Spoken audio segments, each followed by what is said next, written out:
Hello, 30-1s. Here is the first lesson in the unit called rational functions. Now, in 20-1, you did look at rational functions and you explored these graphs a bit.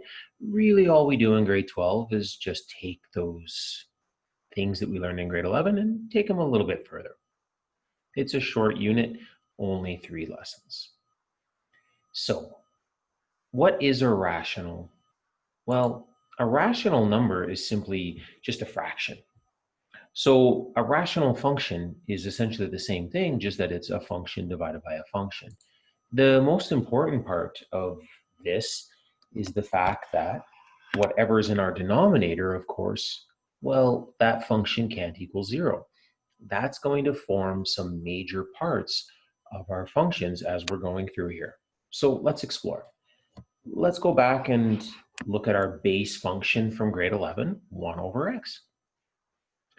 So the first thing I want to note is that the function's not defined when we're dividing by 0, right? Remember, we can never divide by 0. So that's one of the things we're going to first start looking for. It's going to affect our graph. Okay, what I want you to do is, even though you have a graphing calculator, our graphing calculator doesn't do a great job of graphing rational functions. So what I'd like you to do is not use your graphing calculator here. I'd like you to complete the following table of values. So sub in x for all of these. You shouldn't need a graphing calculator for that.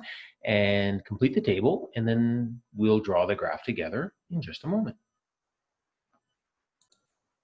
All right, so there's what your table of values should look like. And if we go to graph this thing, here's what we're going to get. So let's start over here at the negative, the large negative x values. Okay, well, negative 100 is not on my graph, but negative 10 is, and it's at negative 1 over 10 is the y value. So, I mean, we're really close to the x-axis. And then all we need to keep doing is just drawing a few more points. Negative 1, that's a good one. You know, negative a half, negative 2, it's about there. Negative 1 over 10 is all of a sudden all the way up here at about 10. And then when we flip to the other side, what's going to happen is we're going to get the mirror image just down here in quadrant 4. And it's going to look something like very similar. Something just like that. And when we draw this graph like we did back in grade 11, okay, remember we approach the x-axis, but we don't touch it. We have an asymptote there. And same thing over here. We approach the y-axis, but we don't touch it. So what the things I need you to remember from grade 11 is that we have what's known as a horizontal asymptote right here at y equals 0, or the x-axis, and that we also have this vertical asymptote right here on the y-axis at x equals 0. Now, you know, my graph's not great. It's a little bit hard to draw those asymptotes as they're approaching the axes, but if we go and take a look at our calculator, let's graph this thing, and we'll see how good of a job our calculator does here as well. So I've graphed 1 over x, our basic rational function here. And as I was saying before, you know, the calculator doesn't do a great job. It certainly makes it look like the graph is hitting the x-axis, like it's intersecting it, which we know it's not. And it also makes it look like this graph stops going up and going down as it approaches the y-axis, which we also know isn't true. So even a nice color graphing calculator doesn't do a good job of these. So this is where we really need to be able to know the characteristics of these functions so that we can draw them ourselves. So what we're looking at here when we're saying our graph is getting close to the x-axis and getting close to the y-axis is we're actually in the beginnings of calculus. This is looking like our first unit in calculus of limits, where we're talking about our graph approaching things. So what I would say over here, what you're going to start saying in calculus, if you take it next semester, is you're going to say as the x values go to positive infinity, the y values are approaching 0. Over on this side, you would say, as the x values approach negative infinity, the y values approach 0. So this is one way that we're going to use to help us find our horizontal asymptote. A horizontal asymptote is what happens as x gets really, really, really big in the positive or negative direction. As we look at our vertical asymptote, well, how we would describe these is we would say what happens to the graph as x approaches 0 from the left. And so that's what that little negative sign there says. And we would say the y values would go to positive infinity. And then down here, what you're going to say is you're going to say what happens as the x values approach from the right. And so we put this little positive right there, and we say the y values go to negative infinity. Okay, so that's a bit of a preview for you for calculus. But the part that I really want you to pay attention to is this piece here. This is going to help us. It's going to give us a quick way to find horizontal asymptotes in 30-1 and in calculus. So you need to know your basic features of this graph. Well, your domain is the real numbers except for 0. So union. The range is the exact same thing. So negative infinity to 0 doesn't include 0. Union 0 to positive infinity. Now, our big questions that we're going to get in this unit are going to be about the equations of our asymptotes. So our vertical asymptote, the equation of our vertical asymptote is x equals 0, and the equation of our horizontal asymptote is y equals 0. All right, so there's your basics from grade 11. Now let's keep picking up from where we left off in grade 11 and take it a little bit further into grade 12. Okay, what we'll do with rationals is we'll look at rationals the same way we have pretty much every other unit, and let's talk about the transformations. So when we're transforming 1 over x, our basic rational function, here is the form, one of the forms that we can write this in. It's not the only form, and I'll talk about that a little bit later on. But this form, which I'm going to describe as our transformation form, is a really easy way for us to see our transformations. The good news is, just like every other unit, A, H, and K all mean the same thing. So if I was looking at this first example here, and it says describe, which is one of your directing words, which you need to know. So I'm going to describe the transformations. Now, I'm just going to use abbreviations here just for the sake of time, but no on a test, no abbreviations. So I would say the 2 is a vertical stretch by a factor of 2 about the x-axis.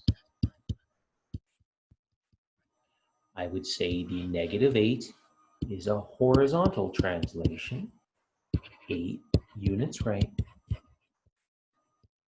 And the plus 1 is, of course, our vertical translation, 1 unit up. Okay, so I mean, transformations work the same way they have been all year. Right? That's the nice thing about transformations. But what did this just do for us? Well, now we can actually think this horizontal translation, 8 units right, that's actually giving us our vertical asymptote. Our vertical asymptote is now at x equals 8. The vertical translation, 1 unit up. Well, that's now our horizontal asymptote. That's at y equals 1. Okay. The vertical stretch, yes, it's absolutely multiplying our y values, but this, what I want to point out here is at the end of this, we're going to make the equation from the graph. I want you to remember the vertical stretch when you're finding that equation. Okay, there's transformations. Now, this is really easy if it's written in this form. But what do we do when it's not written in that form? Well, what we will do is we will long divide. Okay, so what we want to do when we're not in that form, and we're in more of a kind of standard looking form like this here, we're going to long divide. Now, I've made a note. This is how we algebraically determine the horizontal asymptote. So I'll talk about a little cheat way to find the horizontal asymptote later, but for now I need you to know this is how we algebraically find it. So let's remember how we long divide. Well, You did it back in polynomials. It's not that awful. And a long divide. I say to myself, what do I multiply x by to get 4x? Well, that's 4. So 4x, 4 times negative 2 is negative 8. I subtract, and I'm just careful with my subtraction. That's going to give me positive 3. Okay, well, what has this done for us? Well, here's what it did. We just rewrote this function as this. That x is equal to, well, we have a remainder, so that's 3 divided by x minus 2, our divisor, plus our quotient of 4. Look at that. We just changed forms. And now, look at how easy it is to analyze this graph. Denominator right here tells me my vertical asymptote is at x equals 2. And this vertical translation tells me my horizontal asymptote's at 4. So long division is very, very helpful for us to change forms. Okay, let's try this again. Let's switch to pretty pink, and let's try this again. So again, I'm going to long divide. Now, I'm sure at this point, as I'm writing this out, someone's thinking to themselves, could we synthetically divide? Yes, you could. But again, I don't want you to, because it's going to help us when we get to calculus doing long division. You'll trust me on that one. So we go to long divide this, and I say to myself, okay, what am I going to multiply 4 by to get 2? Well, that's a half. So that's going to give me 2x. Subtract, well, perfect, that's 0. Subtract, bring down the 7, right? 7. Okay, let's rewrite this function then. F at x is equal to our remainder over our divisor plus our quotient. And there it is. So now we know again, our vertical asymptote right here is at x equals 0, and our horizontal asymptote right here is at a half. We could always check our work by adding these fractions together. It has to end up with the original. Okay, so there's how you algebraically determine a horizontal asymptote. That's also how you switch forms into this transformation form. That's why long division is such a useful tool. Okay, last thing in today's lesson is let's make the equation from a graph. So here's the equation, it's given to me.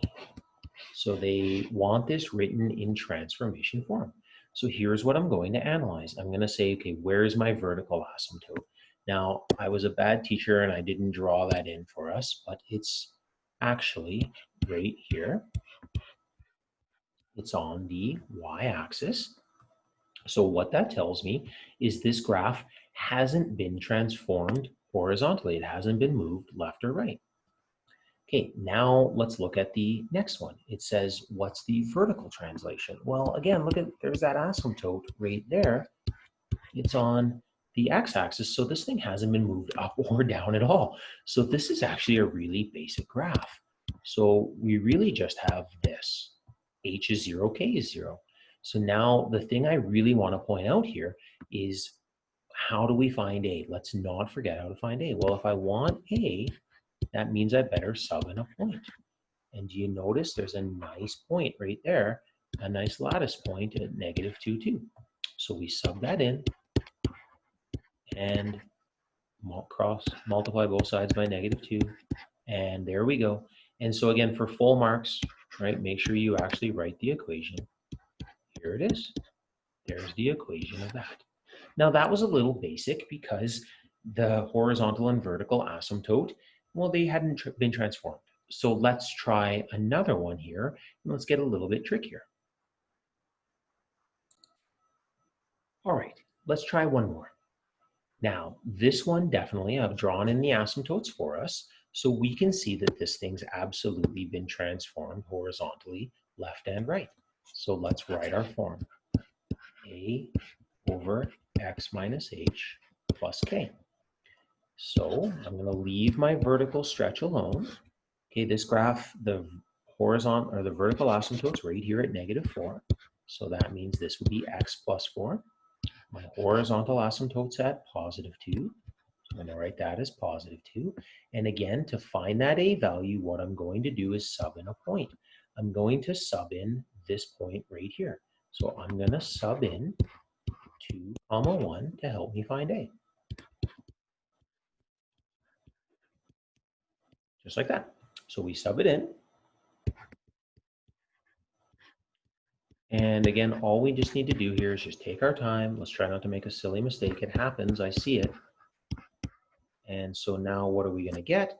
Well, multiply both sides by 6, and we get a is equal to -6. And so we can write our final form. There it is. And of course, I would pick up my graphing calculator and draw that and make sure it matched. So there it is, friends. There is the graph of a transform function, and there's the equation of a transform rational function. In the next lesson, what we'll look at is we'll look at the other form, which I call factored form, and we'll learn how to play around with that as well. So there it is, a short lesson for you. I hope that helped.